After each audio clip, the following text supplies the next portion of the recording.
Om Namah Shivaya.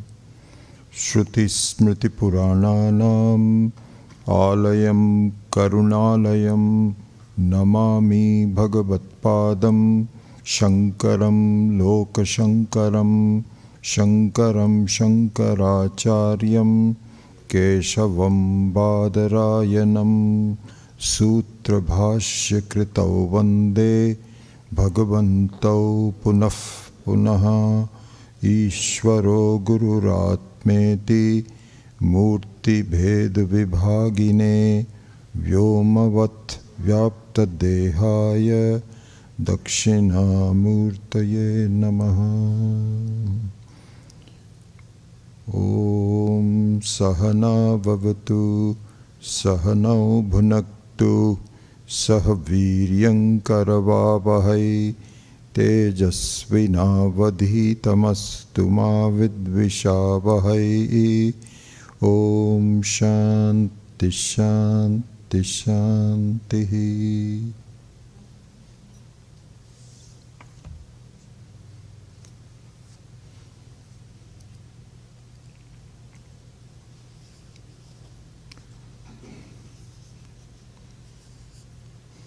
So we were doing the first couple of mantras. Namaste Rudra Manyava Utota Ishave Namaha. Namaste Astu Dhanvane Bahubhyam Te Namaha. Yata Ishu Shivatama Shivam Babhuva Te Dhanuhu. Shivasharavyaya Tavatayano Rudra Midaya. This was the mantra that we are analyzing, understanding, learning. So there we saw that the Rudram that we are praying to has three main aspects. So one of them is his anger, Manyuhu. And the anger is manifest very directly to us as very unpleasant experiences in our life. Any unpleasant experience, especially the very acute ones, so many things happen, premature deaths of our loved ones, and severe illnesses, and terrorism, and so on and so forth. This is all the anger of Rudra that gets manifest to us directly, personally. It's not that we have to hear about it and so on and so forth. As you begin to grow as a child, these angry experiences become very visible to us. So we know that very much. So we recognize that and we pray to it. We address it by saying, Hey Rudra, Manyava Utota Manyava Namaste Rudra Manyave, for the one, for your angry one. Then the second one is Utota Ishave Namaha. So the Ishuhu, the primary instrument in the hand of Rudra. This is really an important thing to see, because the Rudra has a variety of different weapons, not just one. But in this particular case, it should be seen as the primary being the issue, the arrow. Out of all the instruments, this is the one which has been focused on. And as we will see as we progress this Adhyatmika view, that this arrow is actually me, as I am. Misdirected I may be, correctly directed I may be, but me. This is the arrow. And so my namaskara to you in terms of what you are dealing with. what you're dealing with is me. I have to be the one who really has to shape up for me to really reach my goal. And I recognize that. So this is an interesting thing to see. Look at it this way. My namaskara to that aspect of you, it's almost like a challenge. I know you have a challenge on your hand to reform me. I'm a very difficult person to reform. All of us are difficult. And so, just like anger, the difficulty of reforming me is also an issue.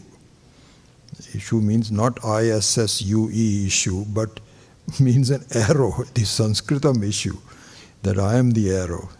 So this is one of the second prayer. The third prayer is how the Rudra is going to reform me. And that is with the hands that he has, the two hands that he has. And so my namaskara to you, and my namaskara to that aspect of you. So when you say namaskara, so here what it means is that you become aware of these various components of Rudra that are going to be helpful to you.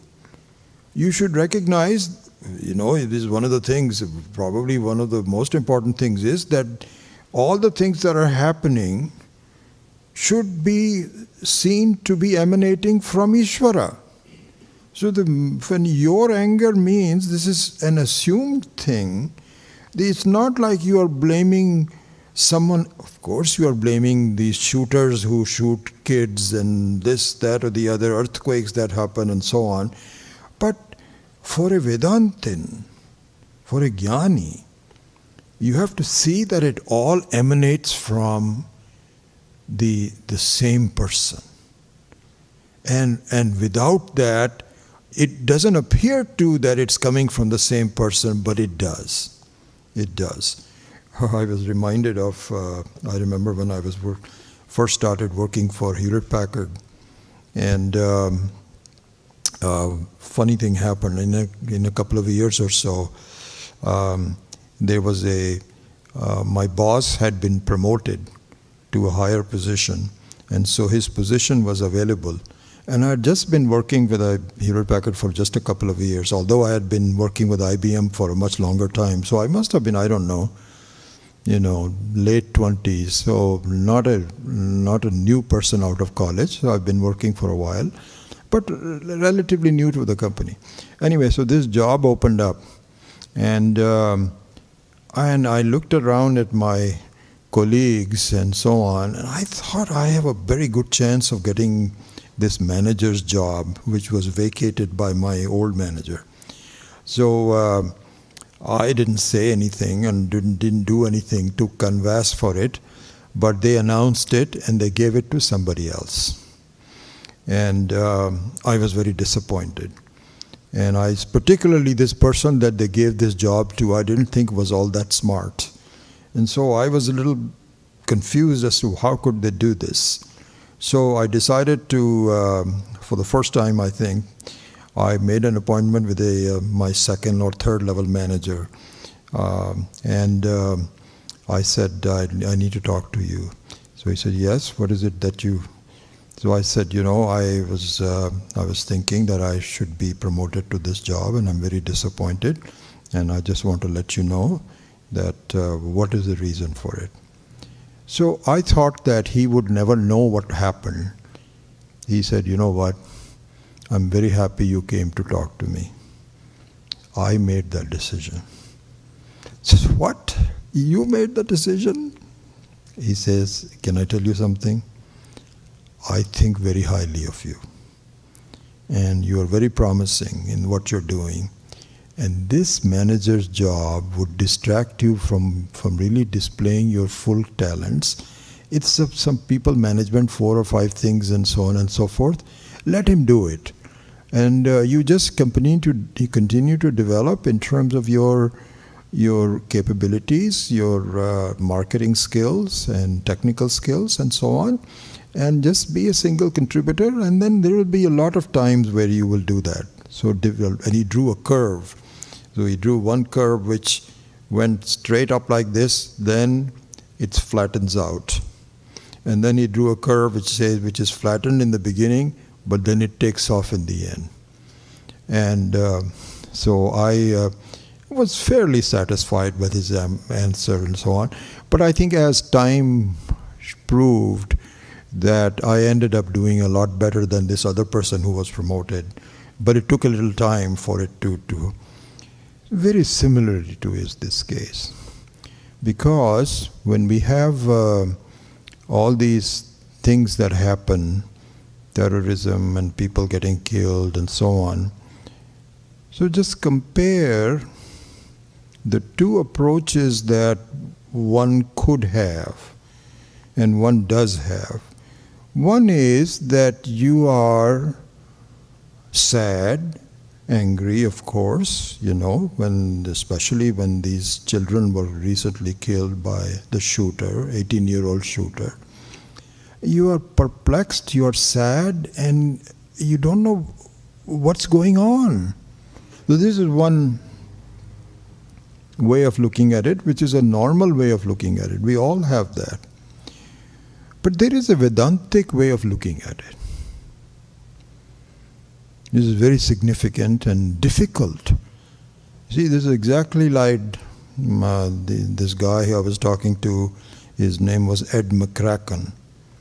And later on, he became a CEO of another company completely. So a very smart guy and so on and so forth.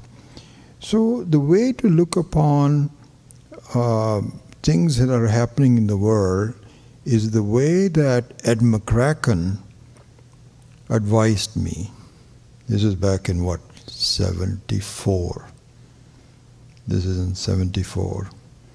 And before I met Swami Dayanandji, I think I had already met Swami Chinmayanand by that time in 1973. I met Swami Chinmayanandji in June of 1973 when he taught us the 7th chapter of the Bhagavad Gita. This is what my first introduction to Vedanta was.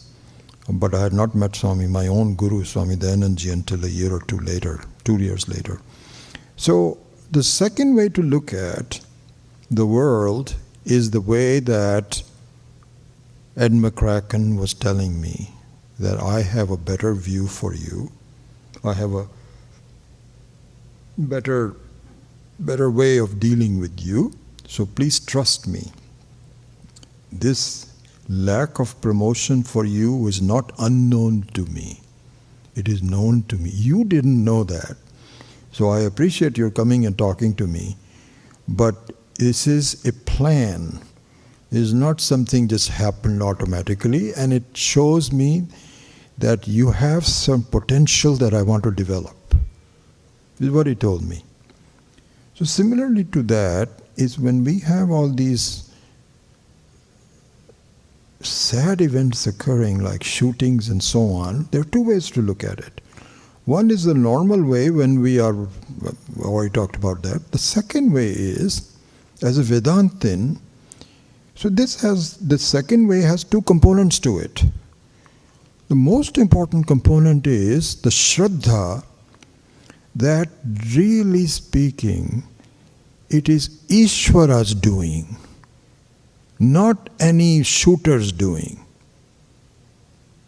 You see this thing? Because my not getting promoted was done by the senior manager, not the immediate manager who had a recommendation. Probably it was a combination of them, but really speaking, the decision was made by a senior manager unknown to me. So similarly here, we should see that all these strange and things are happening cannot be without the knowledge of Ishvara. Cannot, absolutely. He signs off on everything. Why? Because he is the Antaryami of everybody.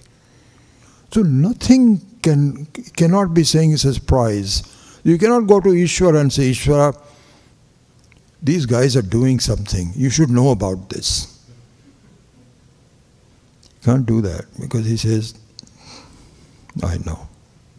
I know. So this is one of the two aspects of it. Okay, so this is interesting. I mean, I wasn't going to spend that much time, but when it comes up, then we might as well just understand it completely. So the second aspect of the Vedantin's view, the first aspect is that Shraddha means your complete trust in the knowledge that there is only one person who is responsible for everything. Okay, so this is the first part of it. The second part of that is that anything that is happening is eventually for my good. It cannot be any other way. It is exactly like if you have a severe problem, then even if the pain is given to you by the doctor, it is for my good. The doctor doesn't have any ulterior motive that I want to really punish this guy by screwing up my surgery. It doesn't happen. Human beings might make some mistakes in surgery. Ishvara cannot even do that. Even if he wants to do that, he cannot do it. It has to be perfect in every case. And the perfection is for your good. So, one might ask, how can it be for my good?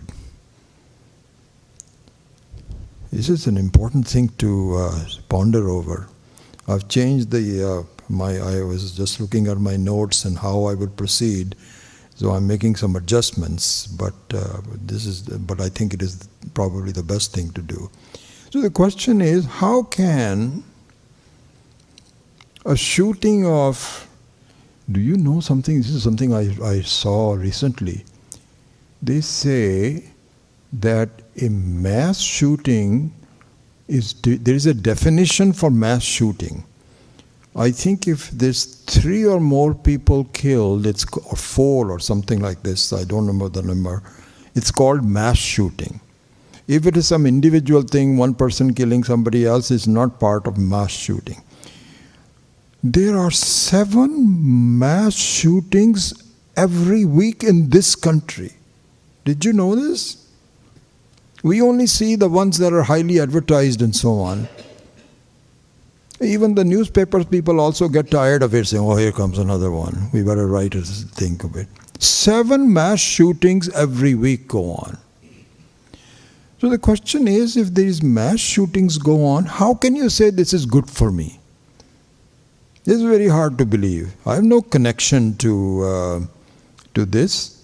It doesn't hurt me. It doesn't please me or anything. And you are saying that through the Shraddha, this is supposed to be good for me. How? I'll tell you how. And in fact, this is a good way. It was talked about what we were already proceeding on. Do you know where we left yesterday's class? Can you think of it? What was the point where can anybody tell me at what point did we leave it?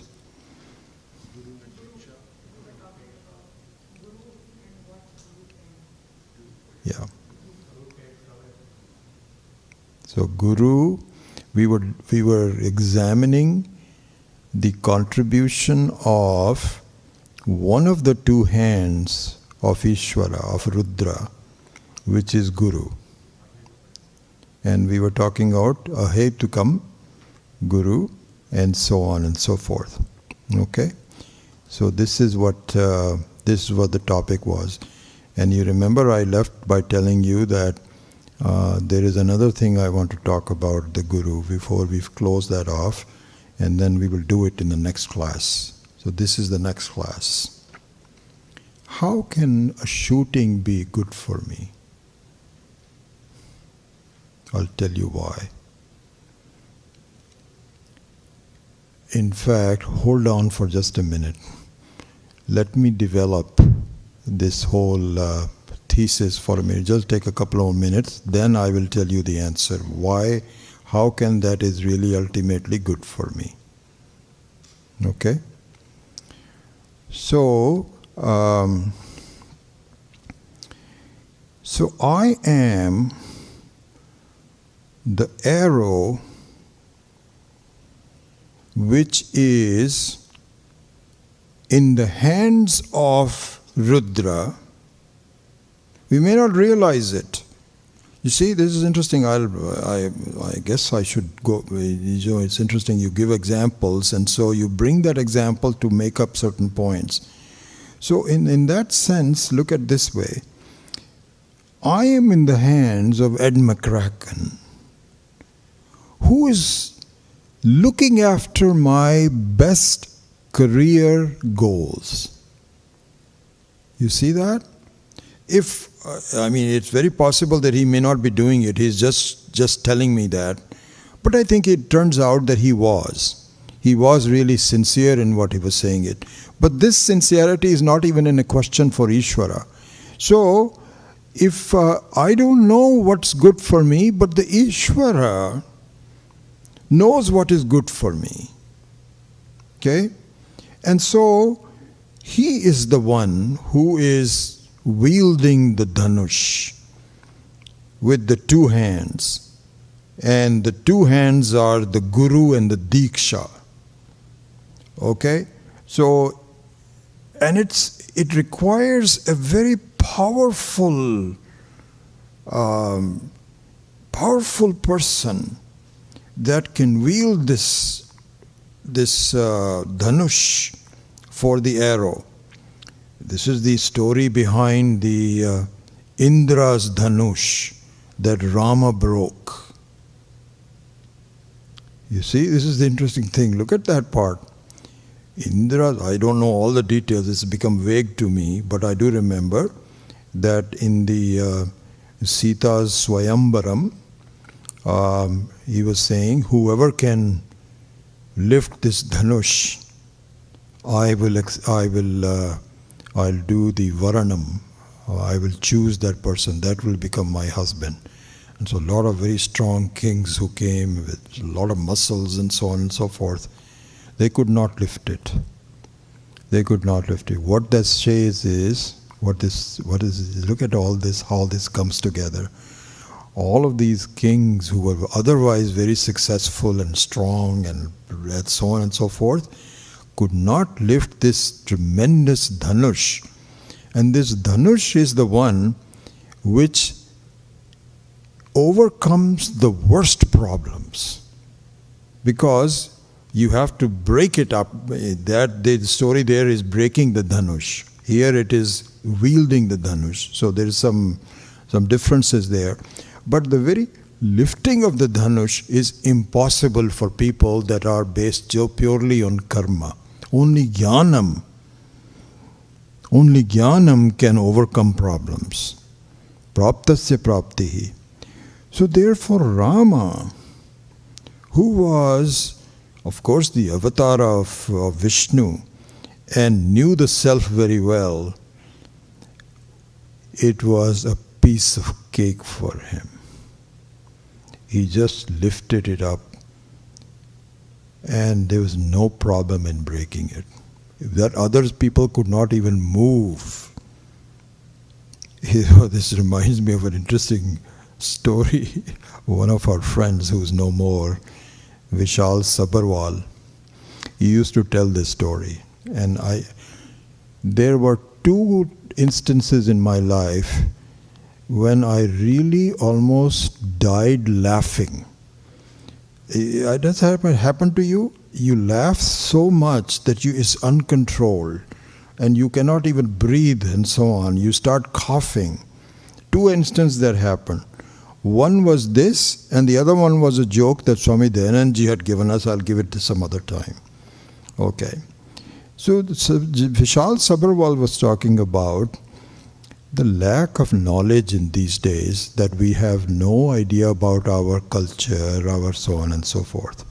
So the story goes that in Punjab, when you have a lot of Hindus and Sikhs students, they're all sitting there.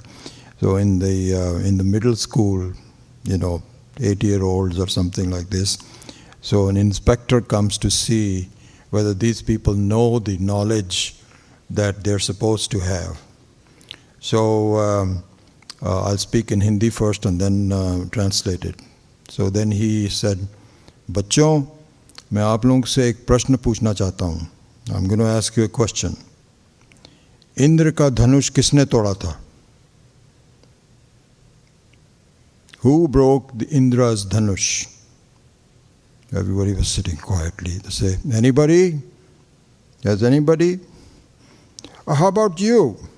So he pointed out to somebody. He said, "Sir, I'm very sorry, I didn't break it."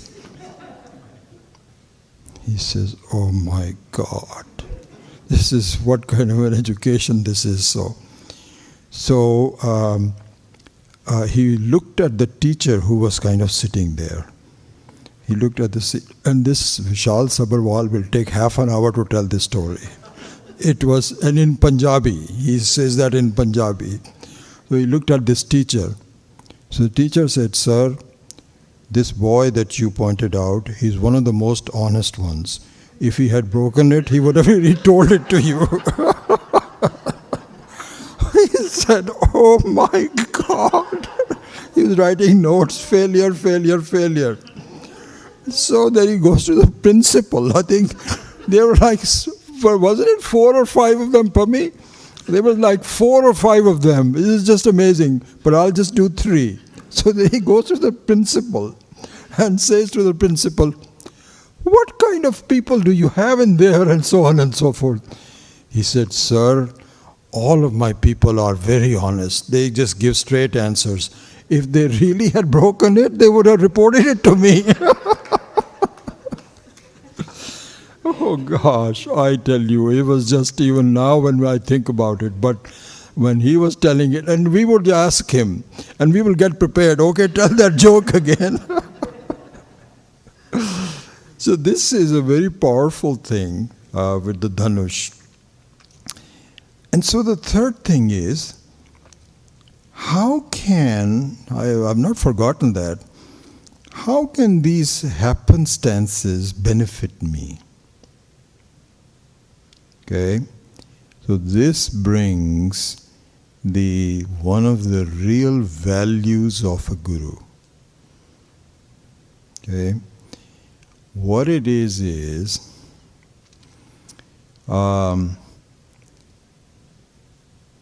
the guru convinces the Shishyas that you're getting upset about all these things that are happening is your problem.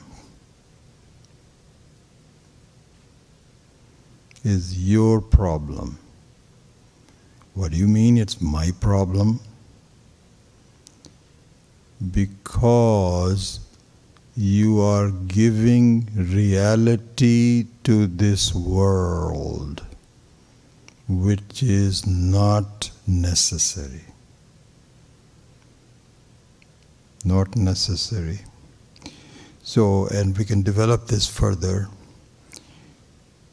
But to summarize, the guru is a very strange person.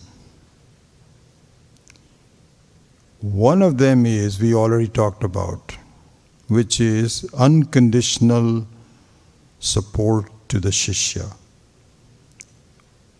Ahaituka, not any conditions whatsoever. Better than your mother.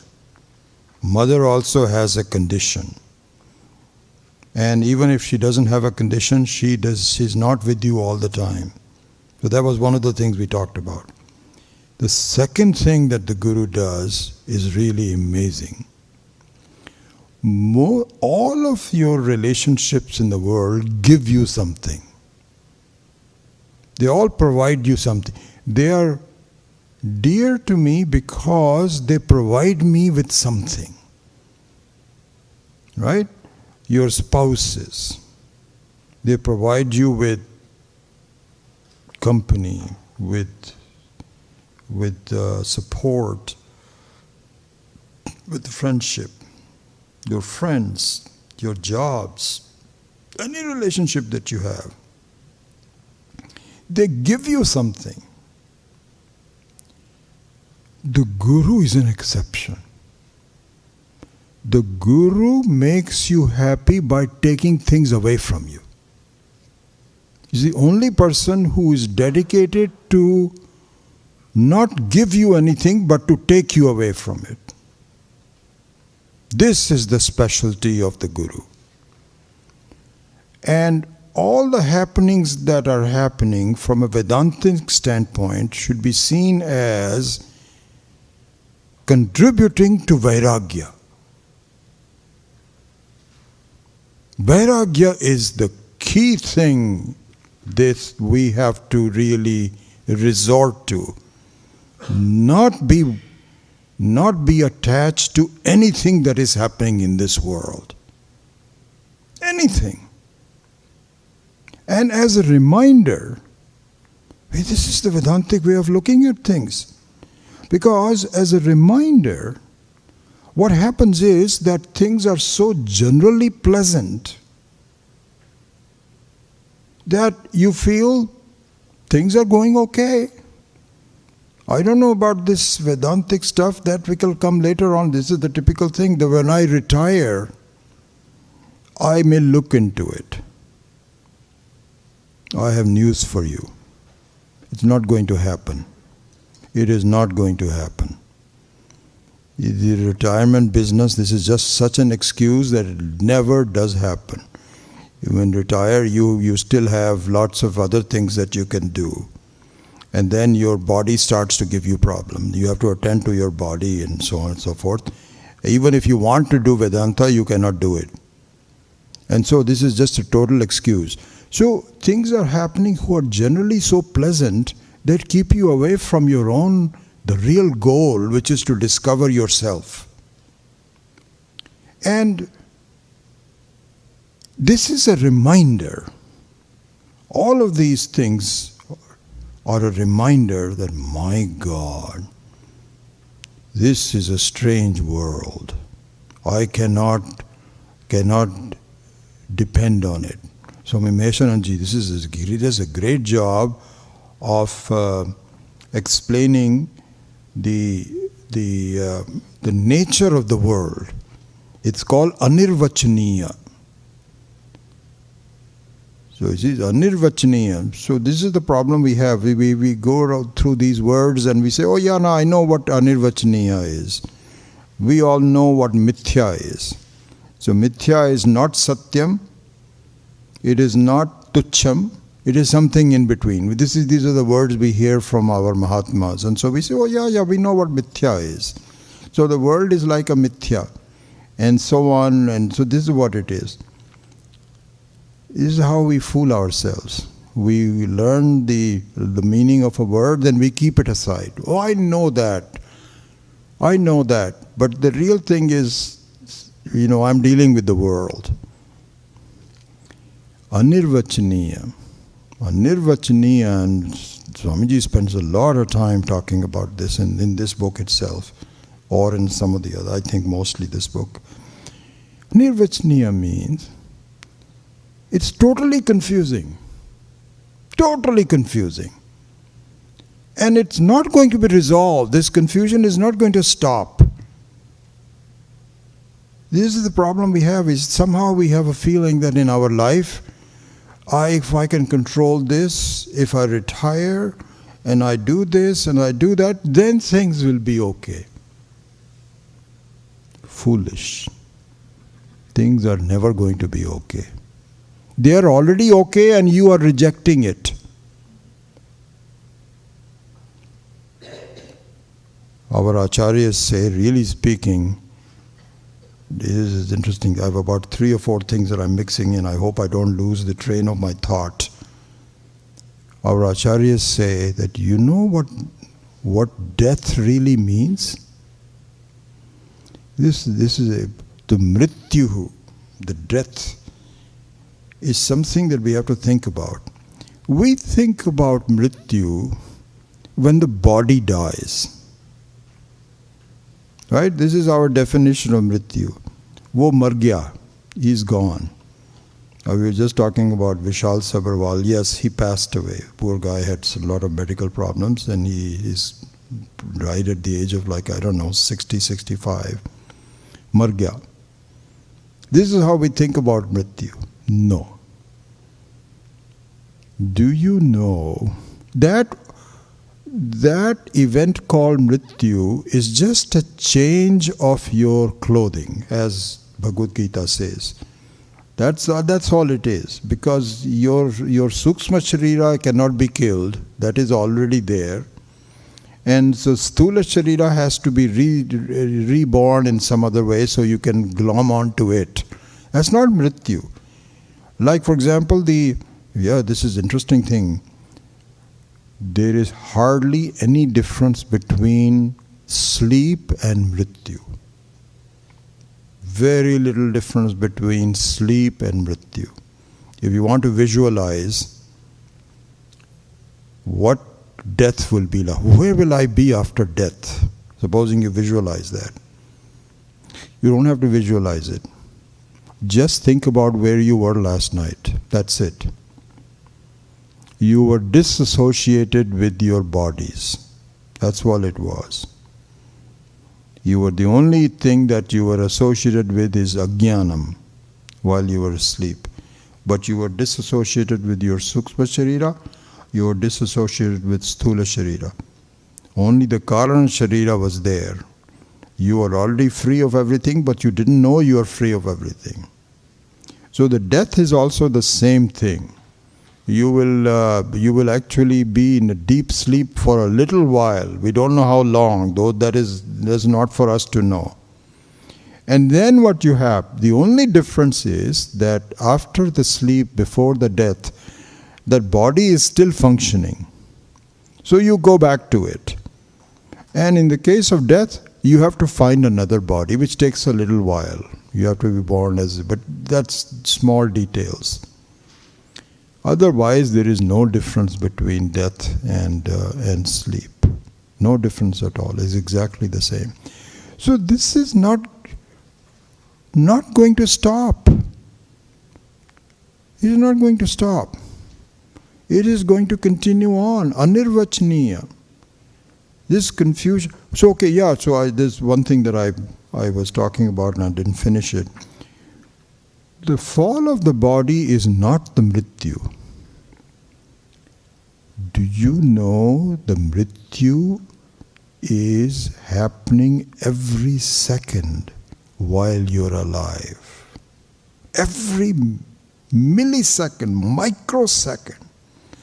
You are committing suicide so many times. It is unbelievable. This is the real papa. This is the real sin, if you want to call it. Not recognize that you cannot be killed. You are blaming your Atma unnecessarily and killing it by being the body and the mind. You are ignoring the very basic fact. And you are doing it again and again and again and again. So what happens is that, really speaking, so going back to the bigger theme,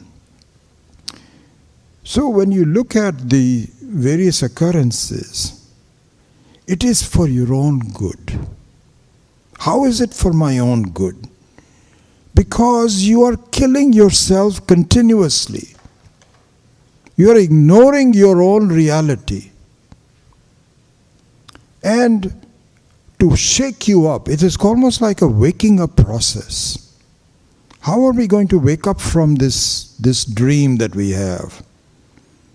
In our night's dream, the alarm clock breaks you up. Very simple. It's a simplified form of waking up. Or just you have even a bad dream that wakes you up. Or light wakes you up. Something or the other. How are we going to wake up from this dream? Until Ishvara in the form of a guru can tell you, wake up, my dear. This trust that you have in the world, in the Maya Shakti, is not the right one. You should see that if you, what was it, recently somebody, I don't remember, one of my students in California either wrote to me in an email or talked to me or something, and she said to me, this world is getting really bad. What is happening? My gosh, Russia is attacking this poor country and this happening. Things are getting really bad. Why? So I think I replied to her. I'm not sure I did, but if I didn't, the reply is, my dear, the world has always been like this, number one, and will always be like this in the future. There always will be a Ravana. There are Ravana at we just think about one bad guy, now he's gone. He's not gone. Our Putin is a new Ravana. And there will be new Hitlers and so on and so forth, and Islam, and this is going to go on. And so the Guru, the contribution of the Guru is to take something away from you. And what he says is, do not keep trusting this stupid world, my dear. Get away from it. But we are not convinced. Oh, you're just saying it, That's right, that's all right. I'm okay, we have a job to do when we go back and so on and so forth. Life goes on. What's the big thing and so on and so forth? Okay, fine, all right. You're not listening to me. So this is the contribution of the Guru. Two contributions. One is absolute love for you. And the second one is that you develop the beginnings of Vairagya. Vairagya means we are just stupidly attached to little things here and there, continuing in the false hope that this will be okay. Death is long time away, I'm okay, everything is going well. Yeah, you just put Vedanta in a small kind of a shelf somewhere. I remember Swami Dayanand used to say this. He says, in fact, he gave us a real example of this. So early on, when he came and everybody was just so impressed by his knowledge and his communication skills, and for those of you that knew him, he's an extraordinary person. And so he was giving this example, I remember this. So there was somebody in the East Coast, I don't know where they were, somebody in Boston or Connecticut or somebody somewhere. So this person met Swamiji and said, Swamiji, you're the greatest thing ever. We need to arrange some talks for you. And we're going to arrange for 7 days, and I'm going to work my tail off. This is the best thing that I did, and so on and so forth. Swamiji said, oh, that's wonderful, good. Okay, so he penciled something, and so next time when he came from India, he said, okay, I'll come and talk. So he came. On the day of the talk, the host who did all this said, Swamiji, I'm so happy you're here. I just want to let you know that after introducing you to the audience, I am not going to be there. So Swamiji says, you're not going to be there? Where are you going to go? He says, Swamiji, I had a previous engagement. What he was doing, nobody knows. But I have to go. Swamiji said, it's okay, fine, that's okay. But tomorrow you'll be there? He said, Swamiji, tomorrow I may not be there. I have a couple of other things. Swamiji says, what is this? He is the one who called me with the talks and so on, and he is not attending himself. Is this some kind of a transformation of his life? No. And usually, you know what happens, this is exactly what we do, is that we put the knowledge of Vedanta as one other feather in my cap. I know bridge, I can also play the piano, and by the way, I have listened to Swami Dayananda. I hear this so many times, people saying, oh, I know Swami Dayananda. Oh, you know Swami Dayananda? Yes, I attended a couple of his classes and they were so impressive. So my next question is, so what happened after that? Why didn't you continue? But that was fine, I just knew about him, that's all. There's no vairagya. Vairagya means he says, my goodness, this is something I want to follow.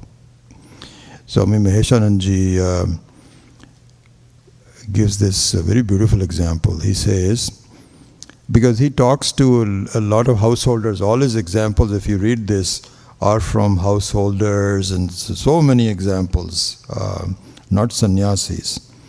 So he gives this example that how we fool ourselves. Remember the word that I had given you was asakti? You remember the asakti? Asakti means, again to refresh your memory of that, asakti means that even if you know something is right, but you continue to believe in something opposite to that because of some attachment of the other.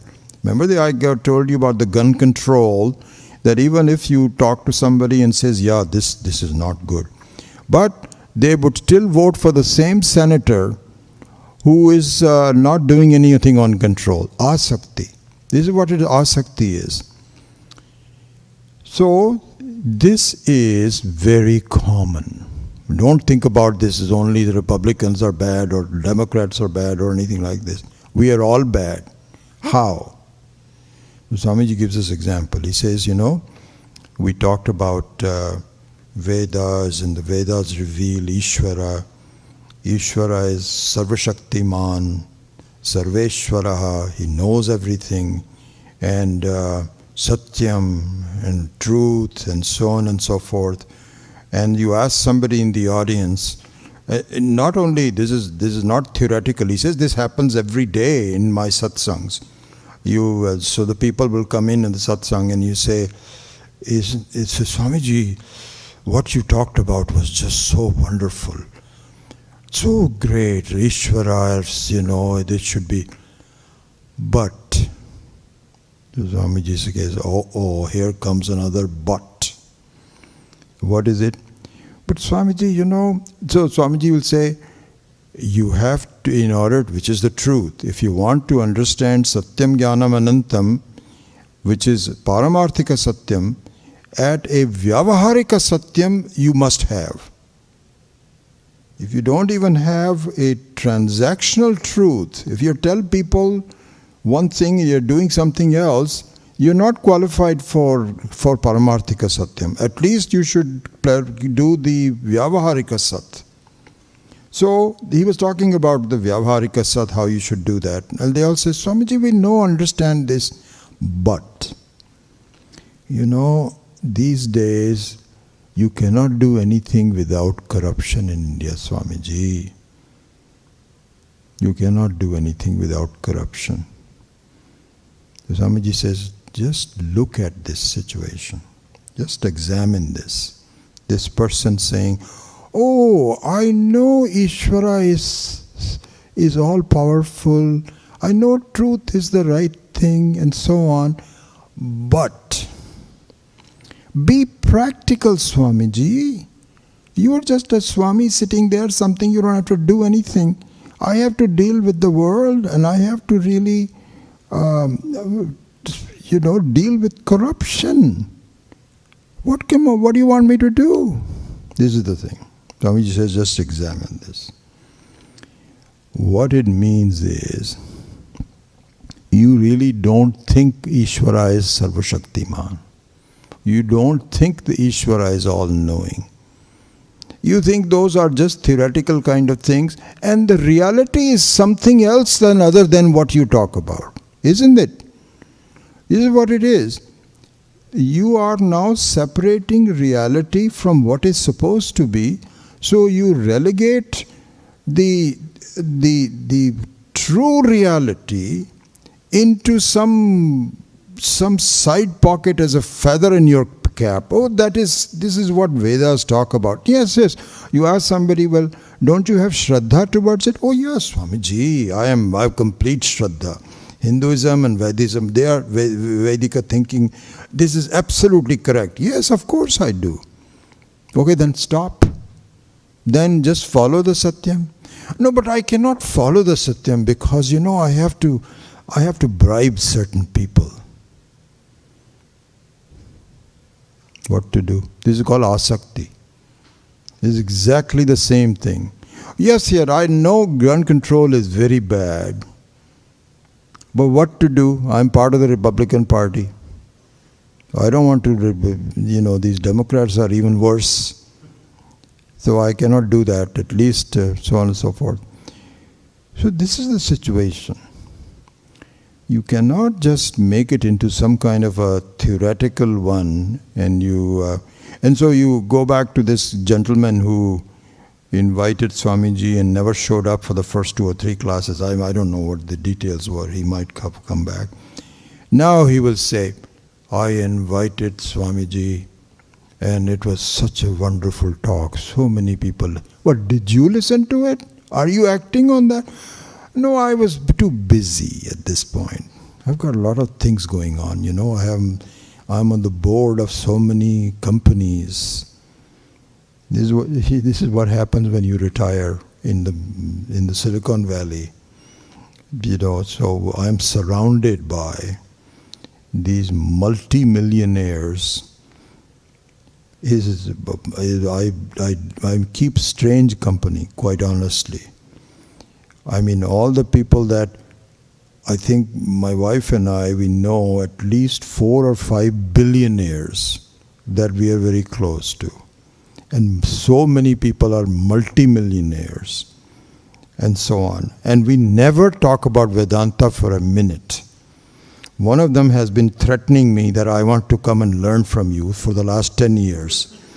But most of the other people don't even try. And I don't, never, that's not my business and so on and so forth. But there is a interesting, I observed this, they'll all say, as soon as I retire, I am going to look into all that. So I says, oh, that's wonderful, very good. You know what happens when they retire? You ask them, so how are you doing? What are you doing? He says, well, I've given up. I was an entrepreneur and I don't do this. But I'm on the board of, let's see, he can't even count the number of companies that he's on the board of. He says, is it 5 or 6? You know what being on the board of a company means? It takes so much time. Of course, they give you money. It's not going to happen. You're never going to retire. Or they'll play bridge. They have online bridge. 4 times a week they have bridge. How is that going to help you in your life? I fail to understand. You will feel now, I think I can beat. Actually, one of our friends is a champion bridge player. And she goes to all these international competitions and so on and so forth. And she feels very good. I'm a champion. You're a champion, so how does that help you? But, I feel good about it. Okay, fine. It's not going to happen. Anirvachaniyam. And so, the Guru helps you by putting the seed of vairagya in your mind. And so this needs to be talked more. What does vairagya mean? How does it help you? All of that has to be done. But just to finish this topic, the Guru's contribution should be seen in two ways. One is that more than any other relationship, this is the purest one that will help you, now and for a long time. And the second way that the Guru helps you is to pull you away from your asakti towards the world. In fact, Swami Maheswaranji says that. This is a very interesting thing. I think I'll spend a couple of more minutes on this to close the loop on this. That Swami Maheswaranji says, if the Guru is successful in providing a sense of vairagya to the students, what will happen is that their taste of the experiences of the world will turn into distaste. I can say that in Hindi. So just to, वो जो जीने का, जो संसार का मज़ा है ना, वो ख़त्म हो जाता है, किरकिरा हो जाता है, मज़ा किरकिरा हो जाता है. Maza means the fun and the pleasure of dealing with people and having friendships and food and travel and so on and so forth. That no longer attracts you. And in fact, I will close with the words that define Upanishad. I'm taking a jump on that. The word called Upanishad. And again, I am very sure that almost all of you must have learned the etymology of the word Upanishad. So the word Upanishad doesn't mean a book, by the way. When you say Taittiriya Upanishad or Katho Upanishad, it doesn't mean a book. It means Vidya. Your knowledge, which is your own knowledge, is called Upanishad. And the Taittiriya Upanishad means a particular way of looking at things which has been explained by Taittiriya. But this is your knowledge, not the bookish knowledge. It is a bookish knowledge, it's like looking at the mirror. But if you want to really look at yourself and not the mirror, then it is your knowledge. So that word Upanishad consists of two prefixes and then the verb. The two prefixes are upa and ni. So upa means very close, very, very close to you. Not a topic which is vyavahita, not away from you. This is called upa. Ni is a short form of nishchaya. Nishchaya means ascertainment. And in fact, Atma is the only one that you can do nishchaya for. Any anatma you cannot do nishchaya. Swami Dayanand used to say that. He says you just take a rose and you don't know enough about the rose. Even today the scientists don't know how the aroma of rose comes. There's still a lot of research going on that how does the molecules create an aroma? So you never can tell enough about a rose. But the Atma, you can say very, very clearly what it is. It's called Nishchaya. So this is the Upa and Ni. Then the last one is called Sat. And because of the Sandhi rules, the Sat becomes Shad. And that has three different meanings, which I am now running out of time. I realize it's already 2 or 3 after 10. So I will continue with that in the next class. Okay? And that closes the book on the Vairagya and the contribution of the Guru. And so then we can go to the next topic, which is the second hand, which is Diksha. That we will take up in the next class. Okay. Om Asato Ma Satgamaya Tamaso Ma Jyotirgamaya Mrityorma Amritam Gamaya. Om Purnamadav Purnamidam Purnat Purnamudachyate Purnasya Purnam Adaya Purnam Eva Avashishyate. Om Shanti Shanti Shanti. Harihi Om Shri Gurubhyo Namaha. Harihi Om.